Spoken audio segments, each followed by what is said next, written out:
Hi, ladies. It's Johnny here from Manspeak. Thanks for hopping on the call tonight for Manspeak live interview with the man.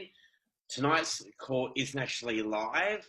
This is actually a pre-recording just because of time difference between myself and Kurt that we've actually had to pre-record this.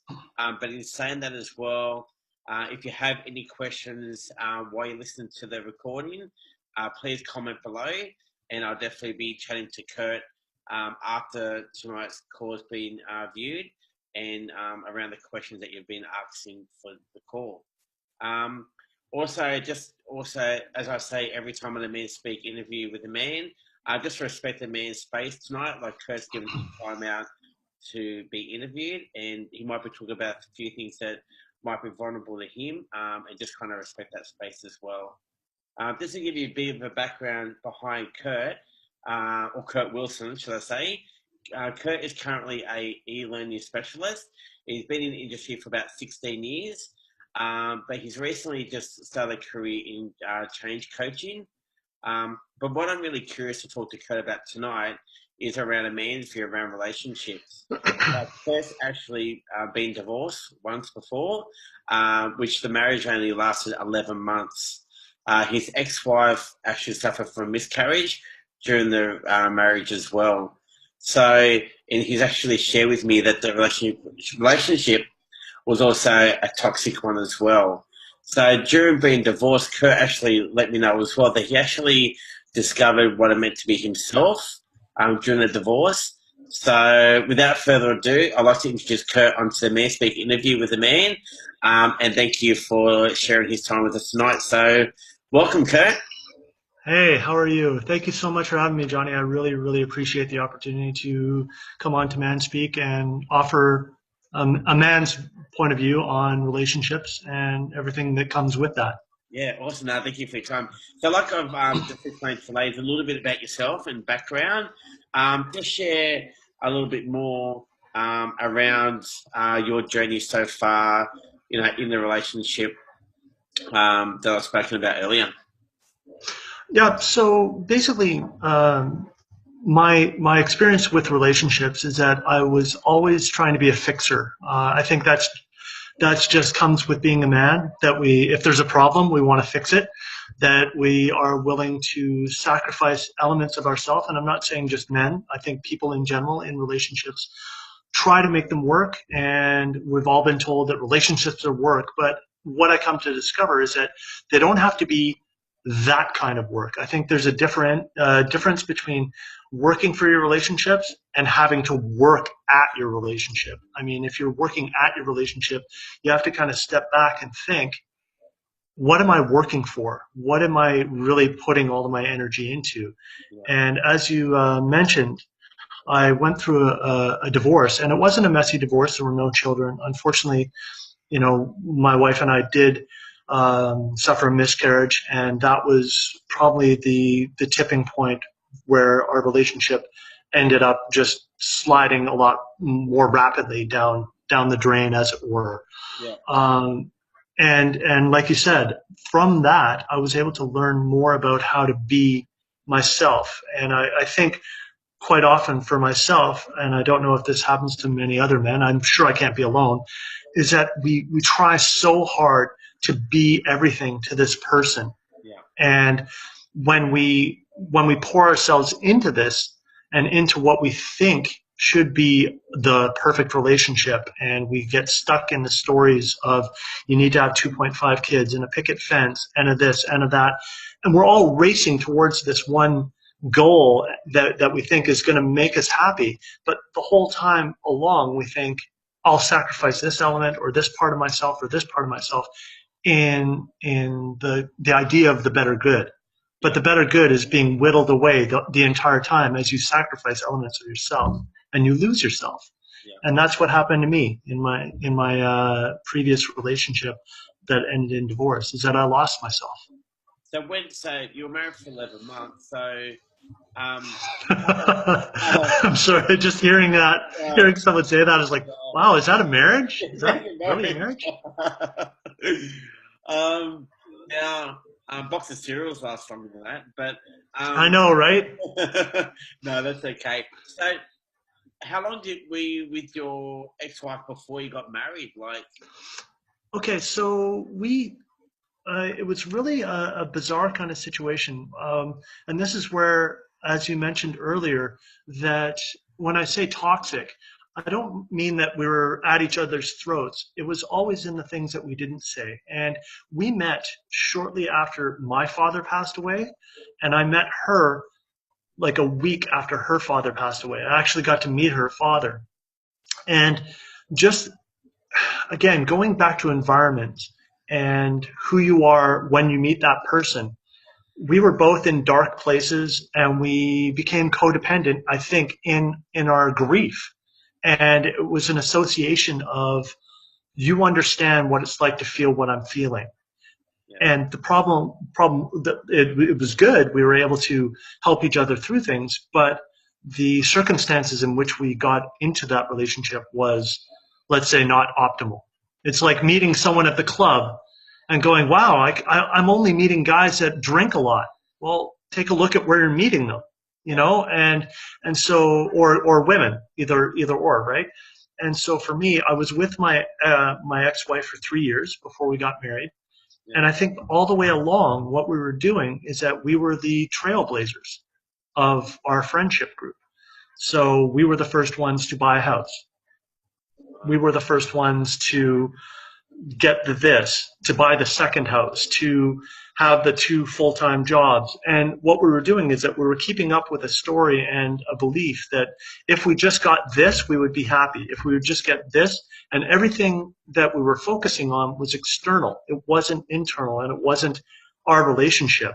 Yeah, You know, yes, you can focus too much on the relationship, but we were finding activities that would detract from our relationship and how broken it was, because all the way along we weren't really being honest with ourselves. We wanted to be married, but did we want to be married to each other? We yeah. wanted to be in a loving relationship, but was that with each other?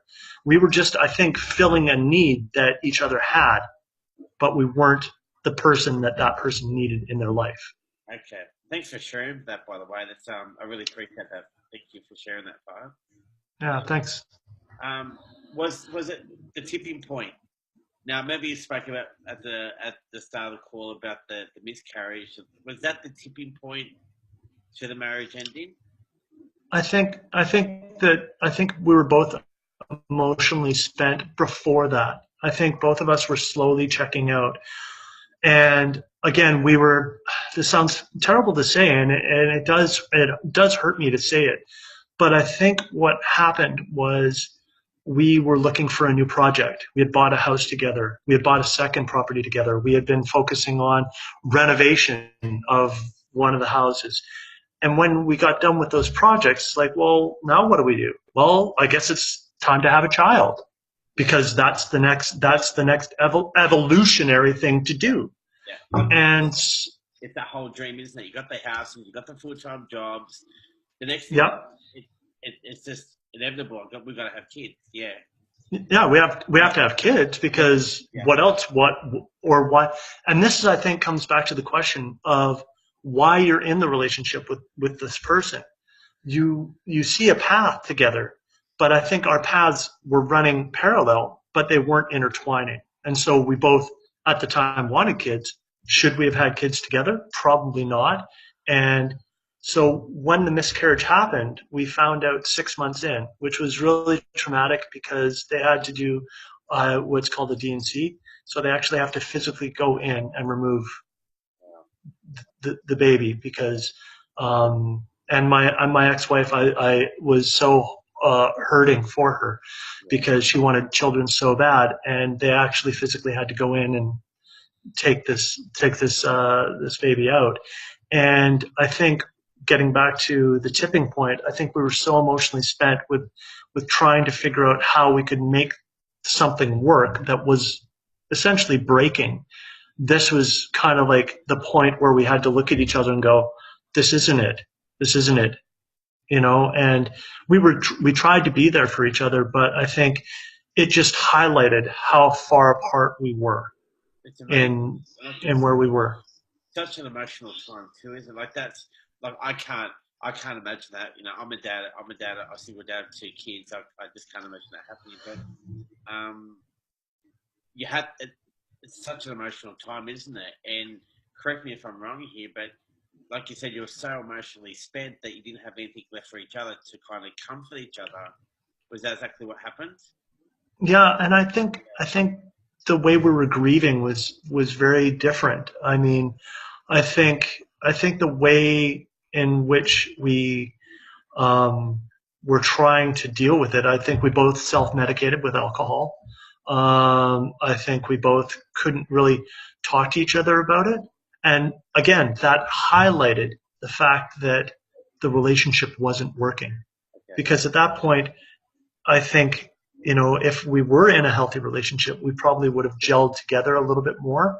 Yeah. And this would be something that we could comfort each other and work together with each other. I mean, it's a terrible tragedy and it really pained us. Yeah. But I think we weren't, like I said before, I think we were both emotionally spent just trying to deal with our relationship that when this event happened, it was so traumatic. We weren't equipped in our relationship to be able to deal with it. And it finally just basically that was the watershed moment where it just broke. And we both looked at it and went, it's time to call it a day. Funny too, isn't it? Like I don't know if it's right thing to say, but I'm thinking it anyway, so I'm going to say it. So Mhm. it's amazing how the universe kind of does things, doesn't it? Like it probably, that's always looking down and thinking, well, these two guys, are they really ready for to bring a kid into the world? Um, Mhm. is this the right environment? It's funny how the universe kind of works, doesn't it? Because hindsight's a funny thing. If you had the child, where would I be now? How would the marriage work? Would you be now talking to me as a single dad divorced? Do you know what I mean? Uh, Mhm. Mhm. I don't know if you've thought about that, but that's what kind of thought. We I know personally I've talked about it and I was able to talk to like my current wife. I've been remarried and Yeah, been together for 9 years with my current wife, which is great. And I wish again I'd like to preface this. I should have prefaced this at the beginning. I've as that's how they work. That I am extremely happy for my ex-wife. She has two beautiful daughters now. She's remarried. awesome. Everything's working well for her from my standpoint, looking on. And I think what tends to happen is that I think people hold on too long. And like you were saying, where would my life have been Yeah, if, like, we could have decided, oh, okay, this was a setback, let's keep going. yeah, But I think again, that's where it was. Wait a minute, if we can't deal with this together and help each other through this, there are going to be a lot of other bumps in the road. yeah, That if we're not able to get through this, maybe we can't get through other aspects of our life. And I think that really generated a lot of questions. And I do wonder where I would be. And I like to think that what happened, like you said, is the universe, divine intervention, just saying, you know what, this is a tragedy. It's really painful, but maybe this is something that needed to happen in order to move both of us forward. yeah, yeah, yeah. Perfect. Thank you for sharing that. But Yeah. that's a big thing to go through. Now let's talk Mm-hmm. now, now we're talking about in between now. So the bit that when I introduced you, said so during the divorce, you kind of said that you found yourself. So let's talk about that. Where you started finding Okay. and The how scenic, like I like to call it, the scenic route. the Sydney career, yeah. And I remember I interviewed a guy by the name of Mark Seabrook earlier in the Man Speak interview with the man, and he said that he felt like he went from a unconscious man to a conscious man like in that time. So, firstly, so we can set the scene, how long were you single for before you met your current wife? Okay, so what happened is, so I was together with my ex-wife for about 3 years. Yeah, We moved in, we got married, yeah, and uh, my I always actually knew my current wife. My current wife, and this is where I think there's going to be a lot of I I know that that's going to happen, but it was one of those things where my current wife and my ex-wife had a mutual friend who my current wife was a roommate with. and my ex-wife went to school with. So there were passings. Yeah. There weren't like, I didn't really know my current wife. I'd never really hung out or talked to her. I was invited over for a dinner. Oh, she's there sitting there. That's great. Fine. And it wasn't until later, after I had gotten together with my current wife, where she said, when she had met me with my ex, she was like, what a great guy. I should be so lucky to find someone like him. And it wasn't until, and that was as my marriage was declining. I think what was happening is, as my first marriage was declining, what was taking place was this sort of cathartic experience where I had stopped being afraid of being me. I think too often in relationships, we start walking on eggshells, and then the eggshells just get more and more and more and more and more until you're just trying to not get into something with someone because of fear, because you're afraid that, oh God, what if I bring this up and they don't like to hear what I have to say, and then we get divorced? Yeah. Well, guess what? You got divorced anyways. Yeah. So for me, what happened was I was working out in the garden. My ex-wife was working inside. I came in. She said, hey, I'd love to chat. We sat down. She said, are you happy? And I said, no. Are you? No. That's a problem. We've only been married 11 months. Like that's a big problem. If neither one of us are happy and we've just gotten married, Yeah. that's a big problem. So we worked together on getting out of the marriage, and actually it was great. We had a project again, which was, we were really good at projects. Yeah. And so we worked on that, and I would say 3 months later, I found my current wife, and this is where I think the groans are going to come in. It's like, oh, she heard from her friends, oh, you're just a rebound. He's just going to use you. You're just the next girl. And the thing is that I had become so much more clear in my life. It was almost like a smack in the face, where I remember lying in bed with my ex-wife. I don't know if she was asleep or not. And I was just lying there, and I remember saying to myself, what the F am I doing? Like a very heavy question to, what am I doing? I'm not happy. What am I doing? This can't be it. And so when I left, when I started the process of moving out, and I moved into a bachelor suite, me and my cat, and my computer, that was it. I just moved out and a bed. But I was so happy because I had realized boundaries, how I would choose to behave. I gained a stronger understanding of self.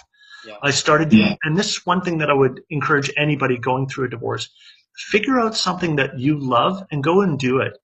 I found yoga. I've been doing yoga ever since my divorce, and it's been just something that's for me.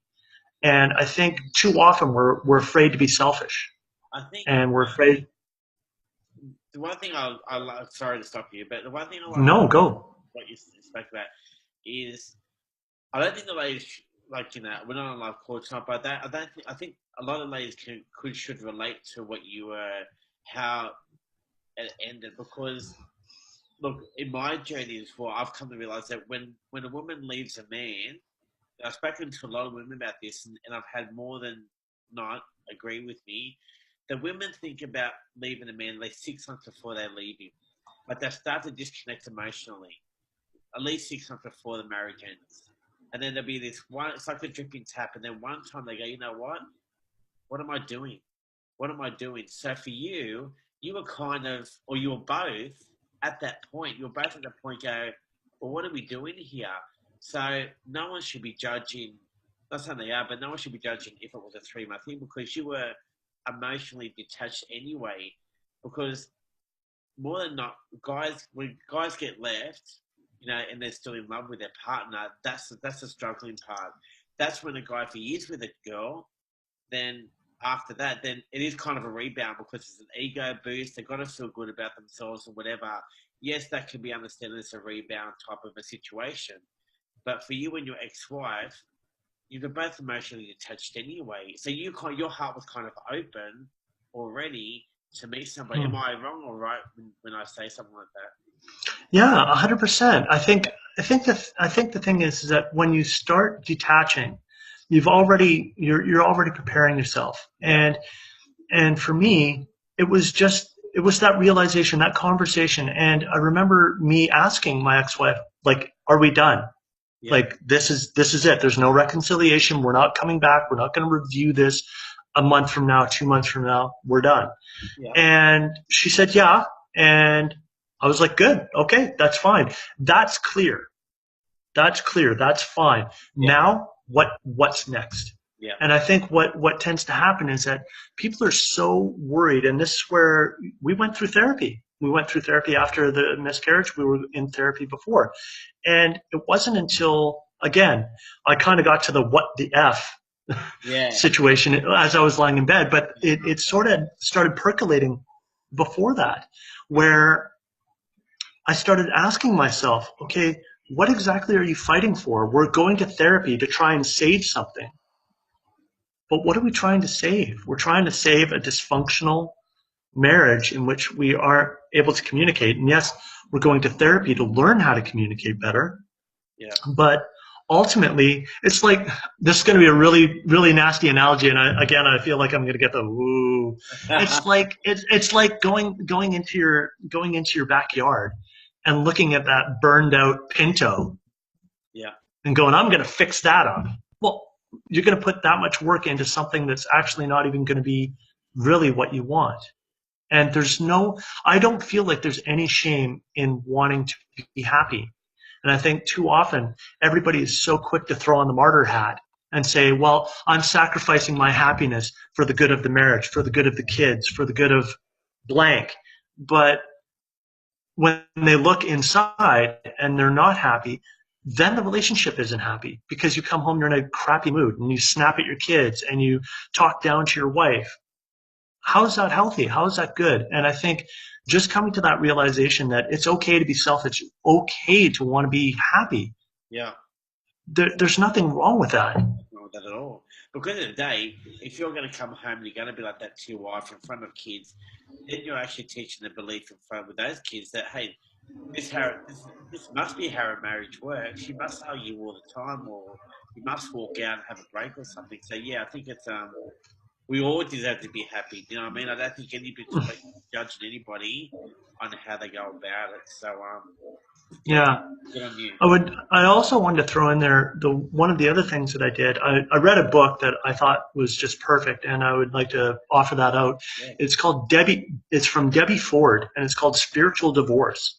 And she just talks about how you're always going to be attached. I'll always be attached to my ex-wife. There was a reason why we fell in love, reason why we tried to have kids. There's a reason why we, decided to try and make the relationship work. But ultimately it didn't work, and that's okay. Yeah. That's okay. I think too often we just hold on to something that isn't working, and we pour so much energy into something that isn't right for us. And I think what we ultimately do is that we go, well, I've invested so much time. I've invested so much money. I've invested so much emotion. But sometimes your investments don't work out. That's just the way it is. Yeah. That's just the way it is. And don't be afraid to move away from that and move towards something positive. Yeah. And the other aspect that I learned was having core values. And that's something that I think was missing. And I sat down with myself and I have core values. And I'll read to you. This is what I said to my current wife on our wedding day with our vows. I said, the first one, we have 4 pillars. It is what it is. No matter what, we are where we are. The second one was, we'll figure it out. We're both very resourceful people. The third one is always having an attitude of gratitude, being thankful for what we have with each other. And the last one is, I've always got your back.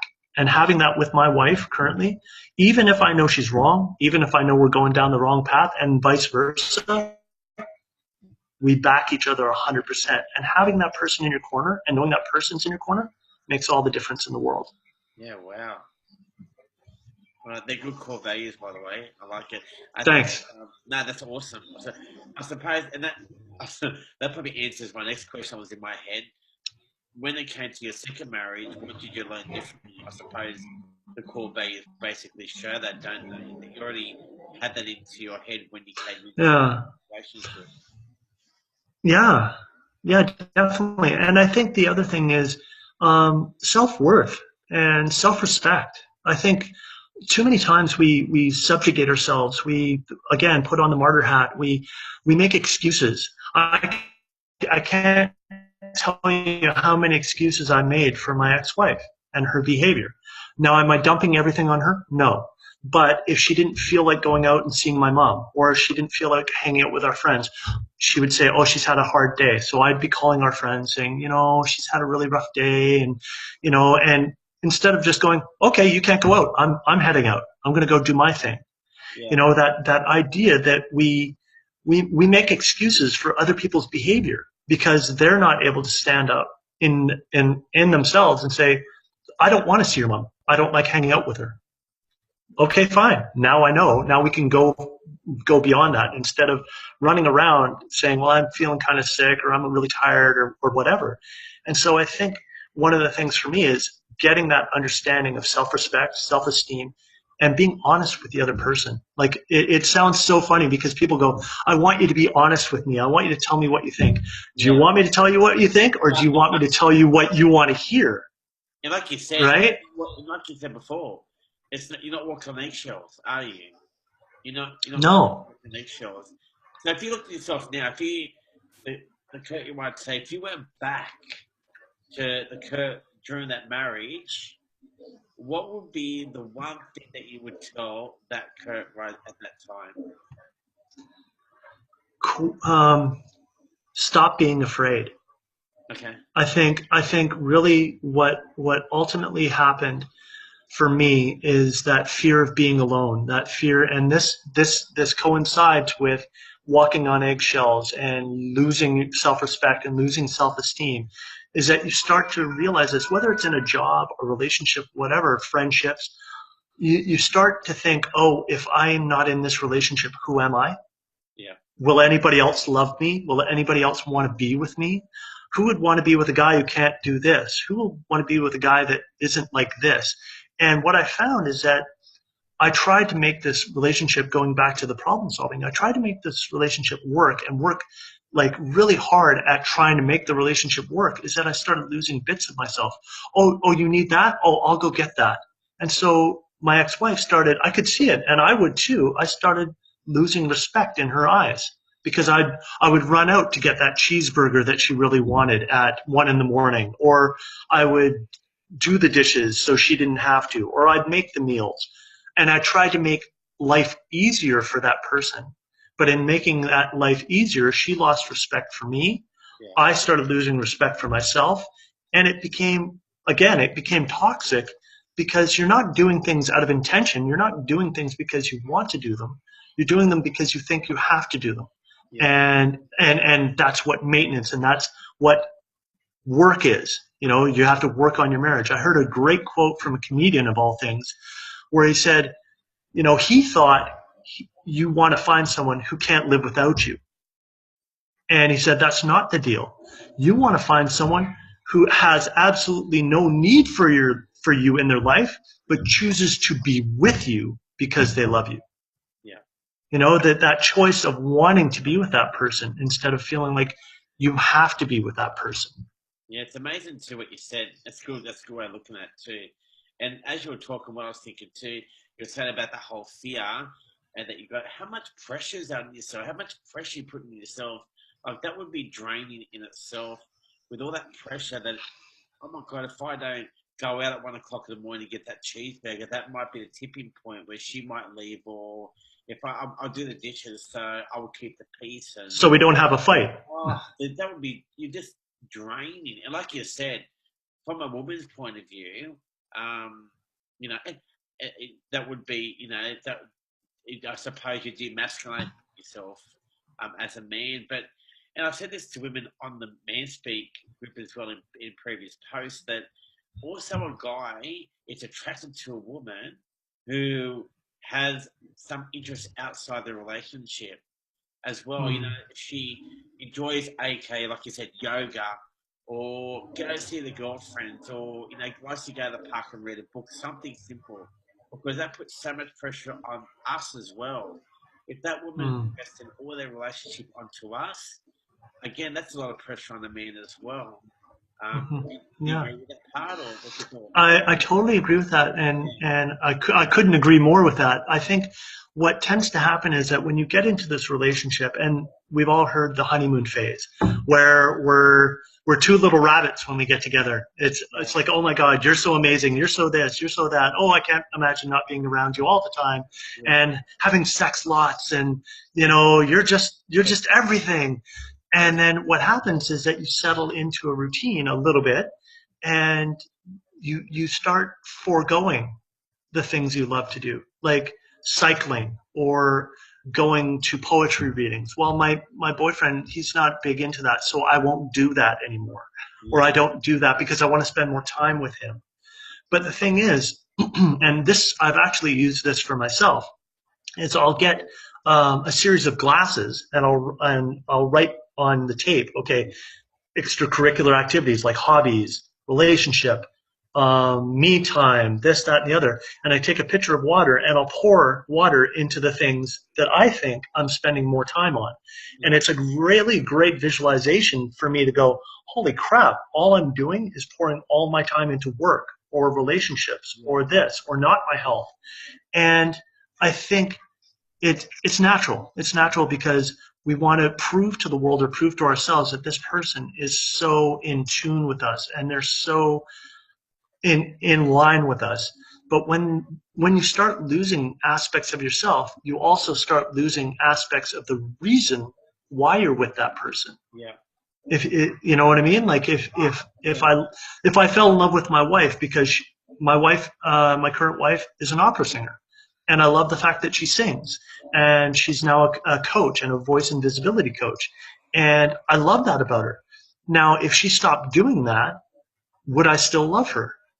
You know, it's that really weird thing of everything that you're doing in your life brought you to that point in the relationship. And yes, you're going to evolve. Yes, you're going to change.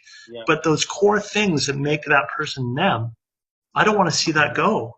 yeah, You know, because that's what I was attracted to in the first place. yeah, yeah. So, And I think there is that fear. That always that fear. yeah, exactly. And I look from a personal point of view, and I think I've spoken to other people in my time, is that they've you never realize something, do you? Some like this is from a personal side too. I never realized the person I was until the marriage ended, and I look at myself and go, "Holy moly, was I that person? Was I?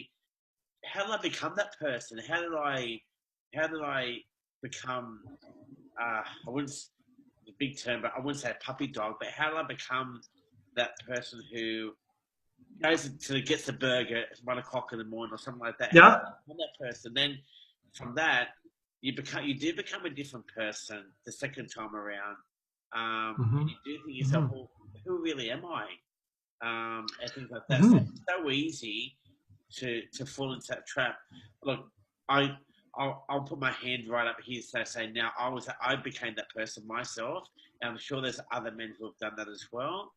And Because we're fixers. We're yeah, fixers. We're problem solvers. yeah, You know, if we go back to caveman days, yeah, we're going to die. I have to go out and hunt. yeah, I have to do this. I have to do that. And we try so hard yeah, to be that person. But what we forget is that by changing ourselves so much and becoming this demasculated yep. individual, that the woman starts going, wow, I can just basically tell him to go jump off the porch and he'll do it. Well, Yeah, how is that? Like, that's, you know, in one way, they want a man to be able to um, be be present. That's the one thing, but not be so present that they're not themselves anymore. yeah, You know, the one thing that my wife and I were really good at, and I'm very happy with some of the rules that we put in place for ourselves. For example, this is a great one. If we have an argument, which I think every relationship you'll have discussions, where you know we'll have an intense disagreement, yeah, but what we do is at the end we'll say, "Are you good? Like the window's open, the door's open. We can keep talking about this." But if that person says, "Yep, I'm good," that conversation is done. Yeah. You can't come back. You can't pull that back and say, oh, wait, no, this is blah, blah, blah 2 days later. No, that's done. If you want to open up a new conversation, that's fine. Well, cat's going crazy. You can do that. Yeah. But for us, it's just, and it comes back to that. I can't emphasize enough fear. The big thing about what if this leads to an argument? Okay, maybe that argument or that discussion needs to happen. What if she gets upset? Okay, is it better for her to get upset now and deal with it and talk about it than to let it fester for the next 2-3 weeks? And that's what, as you asked, coming into my own, realizing I am good enough. And it's okay for me to have opinions. And it's okay for me to voice my opinion. Yeah. Should I be a jerk? No. But if I don't agree with something, I can voice that in a way that is, honest, is authentic, that I'm doing it from a place of integrity, that she knows I'm not trying to hurt her or be malicious. And that, I think, needs to really happen in a lot of relationships where honest conversations don't take place because people are afraid of the fallout. Yeah. I'll be honest. I have a really strong phobia about money. I have a huge phobia about money and not having enough. And that's something I'm working through. So for a long time, my wife and I wouldn't talk about money because I would go off the deep end. Oh God, no, we don't have this. And finally she said, I don't talk about money with you anymore because you freak out every time we talk about it. And it made me really stop and go, oh, wait, oh, damn, she's right. Yeah. Right? And so getting over those fears of, okay, it's not always as bad as we think they're going to be. Yeah. One thing I'm curious to know as well, so when you got into your second relationship with your current wife, what was the difference at the start communication-wise, or was there any difference communication-wise from the first one to the second one? 100%. 100%. I think also, and I say this, and I said it earlier, it's the scenic route. I think as we grow and as we move from one relationship to another, that we really need to question our motives and our reasons why we are getting into this relationship. And I remember having a really strong connection with my current wife, and we had talked, and we had actually met at a dinner, and the dinner was winding down, but I wasn't done yet. I really wanted to explore our conversation a little bit more. And I said, this is going to sound weird, but do you want to go out on a date? And she went back to her place. She had come in different vehicles, so she went back, and we ended up meeting at this little restaurant that was open late and had a really good conversation. And I remember being very forthright and forthcoming in what I thought about relationships and how I approached them. I think so often we keep a lot of what we think and what we feel about relationships hidden, and we just kind of dole it out. Now and again, what we don't do. Okay, I have to let that cat out. I am really sorry. That cat's gonna go crazy. One sec. Oh, good.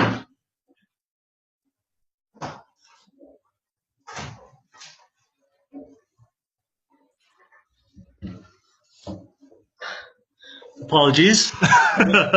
or we could have just had a chorus in the background. So basically, what I found is that by being forthcoming and saying, these are, and it goes back to your values, and it goes back to what you're willing to put up with. Yeah. I'm not willing to deal with this. I'm not going to walk on eggshells anymore. If I have something to say, I'm going to say it. Yeah. If it leads to a disagreement, so be it. But I don't live in that fear of what if me bringing up one small aspect that I find really uncomfortable is going to end my relationship, then you got to really question, what was your relationship? How was that foundation built? Yeah. If you have that strong foundation, and if you're forthright and open with each other about, do you want kids? Yes or no? Are these things that you think about? Because if all of a sudden the one person says, yeah, I've decided I'd like to have kids, and the other one's like, I have no interest in that. And you're 4 years down the line. Now what? Yeah. So I think it's being open, but when you're open, letting that other person know that I'm being open with you. Yeah. I'm not trying to get you to convince me one way or the other. I'm just letting you know where I'm at. And I think for men that's a really difficult thing, and I struggled with it a lot. Just I want to be quiet. I want to be the strong man. But as I say that, you can see me like shrinking. I Yeah. want to be the strong man, but only when you want me to be the strong man. You tell me when you want me to be strong. Yeah. And like you said, it's about that self worth, and like you said, the realization for you was that you're good enough. You know what I mean? That you had self worth about yourself. Hmm. Second time around, big lesson, isn't it? Massive lesson. It is a huge lesson, and I think, unfortunately, men in general, I think we've either witnessed a story being told to us either by society or someone we know and respect. Yeah. We model our relationships after someone else that we think is right, and I think that in and of itself is a huge no-no. Yeah. I'll look at it like I'll look at friends who have the kayaks and they go mountain biking, or they do this or they do that, and they seemingly on the surface have everything on the go, and then 2 months later you find out they're getting divorced. So by comparing and keeping up with the Joneses, you really have to focus on what you're doing, on your happiness. And it definitely, for me, starts with my own personal happiness, because if I'm not happy, I'm not really bringing much to the relationship and helping it evolve and contributing my joy into the relationship. It's only and then you start resenting the other person, and it has nothing to do with them. You know what I mean? So And expectations. yes, 100. I should be like, when you start putting expectations on it, that's when resentment starts to manifest in itself. So I think if Yeah. you go into a relationship, great with that expectation, you go, let's see how this goes. I know how I am as a person. Is this going to work? Yes or no? No worries. And it's funny you should say about the whole keeping up with the Joneses, because when you spoke about that, I don't know, I switched to like Hollywood stars, like the Hollywood Mm. stars. Like if we go back to like this is a long time ago, like Nicole Kidman, Tom Cruise, or Brad Pitt and Angelina Jolie. They go to Hollywood. They walk along the red carpet. They look good together. Everybody claps. They give a kiss.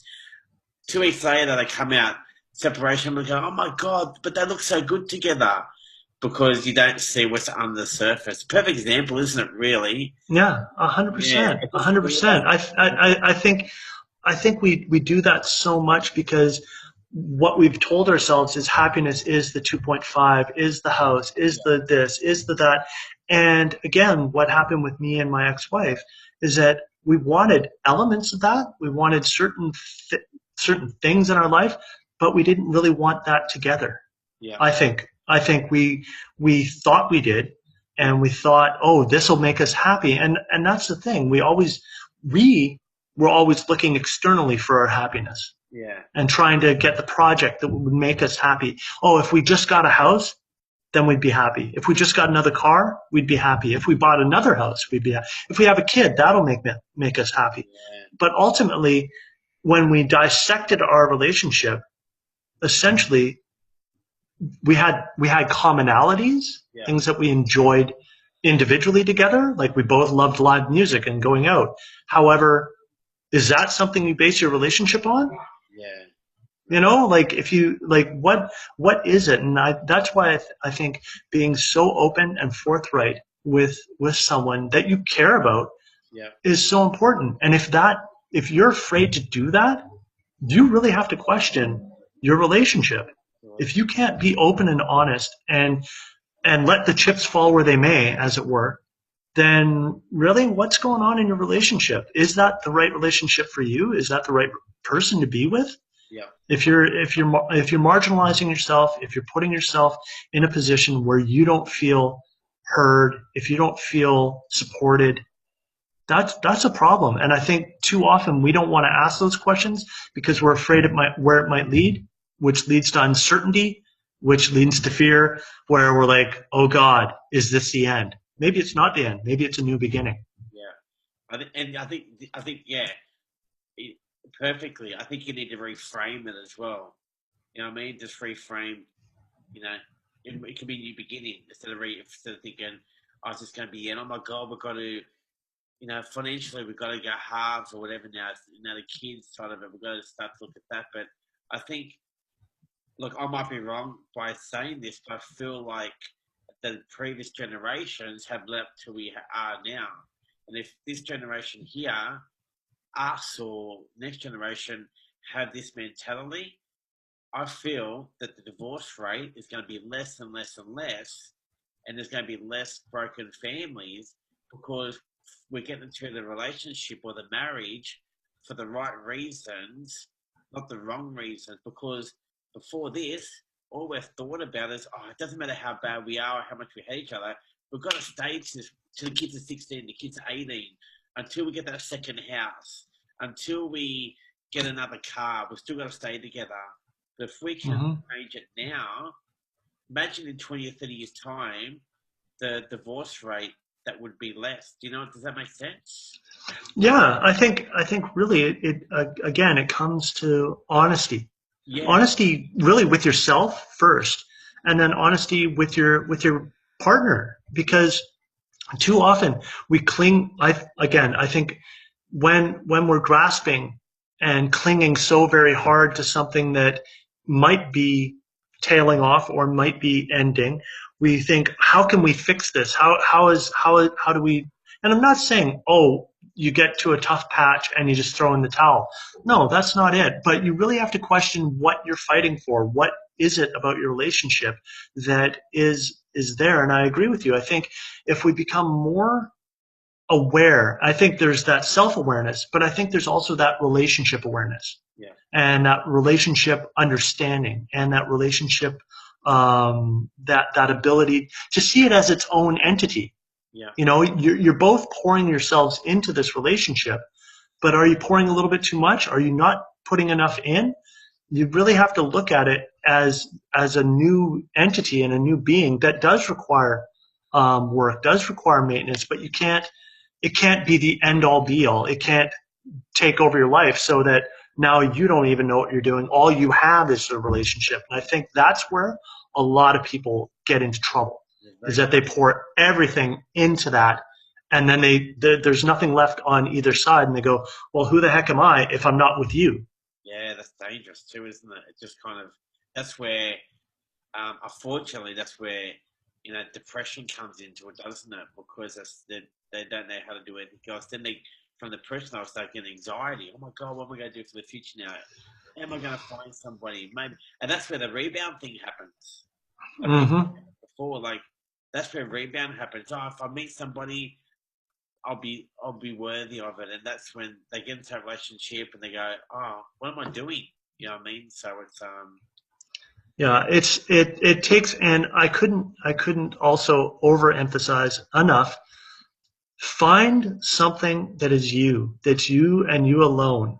Do you like archery? Do you like writing? Do you like, cycling? Do something that's just for you, because one thing that I did find when I went through my divorce, I was already transitioning into being me. And actually, the best man at my wedding, he said something. We got together for a drink, and I was like, "Hey, this is what happened. This is what's going on." And he's like, "It's really great to have you back." oh wow, And I was like, what do you mean? And he goes, you're smiling. You're you again. Again, I do not want to put this on my ex-wife, because it wasn't her. It was me yeah, changing to try and make this relationship into something that I thought it should be. It was me that was choosing to go out and get that cheeseburger at 1 in the morning, or doing the dishes, or doing all the housework, like whatever you want to do it. I was putting myself in there, and taking ownership for your own happiness was really important to me. And when my buddy said that, he was like, "You're back. I can see it. Like you walked into the pub, upright. You were smiling. You were joking. You didn't have this thing that was sort of sitting there, and that was my relationship. It wouldn't have mattered if it was my ex-wife or a different woman. It was what I had changed this and ultimately perverted and bastardized what I thought a relationship should be. Wow. And it wasn't until I let go of that fear that I stepped into my own well-being and became more confident and became more of myself and became more calm in being who I am. Yeah. Wow. Amazing. Yeah. Yeah, it's heavy. It's heavy stuff. And am I always like this? No. I have my down days, but it's also being able to communicate that. For example, my wife, she's a very strong woman, very, very strong woman. And I worked from home. I telecommuted for 4.5 years while she was getting her degree. And she would come home, and I was a little bit like a puppy for a little while because I'd been at home alone. So I'd be like, "Hi, how's your day? What's going on? Oh, guess what I did?" And she had to say to me, "I need a half hour," because I wanted to, greet her and let her know what I was making for dinner, or, "Hey, we're going to go out and have drinks at this place." And she just said, "I need a half an hour when I get home for me to decompress from school. And then I'd love to sit down and have a glass of wine with you." Now, my ego immediately went, "Well, screw you. I don't want to talk to you now. Well, you're telling me what to do. I'm just trying to be nice and greet you."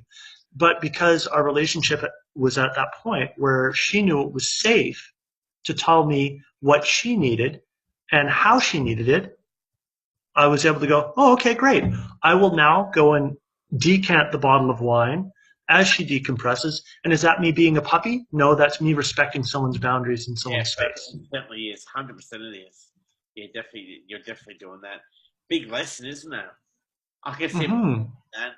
When you said that, it was like I was, yeah, it's amazing because that definitely was me. That definitely was me. It's on a personal note, but yeah. Wow. Yeah, I think a lot of the times what we really need to do with some of our relationships is park our ego. Yeah, It's a tough one because we want what we want, and yes, there's that fine balance of explaining to someone what you want or what you need, but it shouldn't override someone else's liberal rights to have their space as well. So yeah, there's lots of lessons to learn, and there's a lot of opportunity for people to grow into really fabulous relationships if they're willing to listen. I love this saying, and I'll share it with you. There's a reason why we have 2 ears and one mouth. I love that saying. Yeah, it's true. And we spoke about it before too, before the call started, about, I suppose, the women's side, about respecting the man's space when they want to open up themselves as well, because it's so easy for that to happen again. 2 ears, one mouth, and let women have to kind of, not saying all women do it, but the tendency of just let the man speak. If he's going to open up, let him open up, and because it might be that vulnerable state or something that you actually want to talk about. So it should work both ways, kind of, as well. Like we will learn how to respect a woman's space, but it's a two-way street as well. What's your thoughts about that one, quickly? Well, yeah, I think for me, one of the things that I find is that I kind of just blurt it out. I'm a chatter, and people that are going to watch this, they're going to go, "Yeah, he's a bit of a talker, isn't he?" But ultimately, I think for me, with my wife, is explaining to her, "Look, this is where I come from. This is hard for me to just tell you, look, I really want to have sex with you. And when you reject me, it makes me feel that I can't ask that anymore, or that I'm a bad husband for wanting to have sex with you, or for not wanting to, or for wanting to have time alone." Or when you say, "Hey, let's watch a movie," and I go, "Nah, I don't actually feel like it." So again, it comes back to that ego thing where, you know what, take yourself out of it.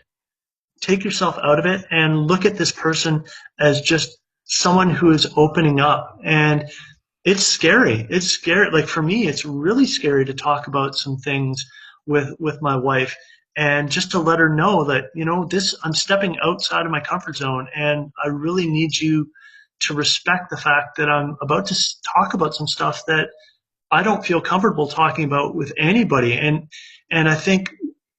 um, I think when someone values that and understands that and embraces that role as the listener, not to wait for their chance to speak, but being an active listener and not trying to solve it, it really creates this forum and this trust. And if women really want to see men trust them more, because the more men trust you, the more you're going to trust your man. It kind of works both ways, like you said. Let him talk. Let him say what he needs to say. Don't judge him for what he's going to say. Just listen. And even if you don't agree with it, let him pour it out there.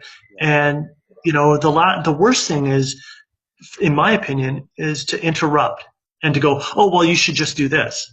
Oh, you're feeling late? Well, just do that. Because all it is just the women's version of what the men does, is trying to fix it, problem solve. Yeah. Oh, if you're hurting, put a Band-Aid on. If you're bleeding, put a Band-Aid on. If you've stubbed your toe, do this. Grab some ice if you burn yourself. Yeah, that's all well and good. But sometimes just knowing that someone's willing to listen to you and not judge you and just be there and share with something that you're letting out, it's pretty special, and it's pretty supportive, and it makes me open up more to my wife, because it becomes more comfortable the more you do it. That initially it's going to be terrifying, but if women can understand, the first time it's going to be really awkward because nobody knows how it's going to go. But just try to interrupt yourself from interrupting, and see where it goes. Yeah. Awesome. I could talk for like another hour on this. I always say it to every interview, that's so true. It's so true. Like when I get, like, you're like me, big talkers. Yeah. But look, I really do appreciate you taking your time out for this interview tonight. I've loved the interview. Seriously, I've loved how you spoke about things, how you've been open about your previous marriage and your current marriage and what you've learned. And I definitely think ladies are going to see the value in this interview. I know I have, and I've definitely taken something out of it. Thank you. I appreciate that. Things like just being self-worth. I think that was a big one. I think for me, if there's one word from this, or two words actually, let me take two now: self-worth and let go of the fear. I think they're two of the big things I took from your interview tonight. And if women can understand that from men's view, I think things are going to work out well. So, Kurt, I really appreciate it. Thank you so much. Thank you for the opportunity. It's been great. Thank you. And like I've said tonight, ladies, that it's not live tonight, so comment away during the interview. I'll definitely be touching base with Kurt later on after the interview. Just some questions that he can answer, and go from there. But again, I hope you've enjoyed tonight's interview with Kurt. And from Johnny from Manspeak and Kurt, take care. Thanks. Take care. Thanks you so much. Take care. Thanks, mate. Bye.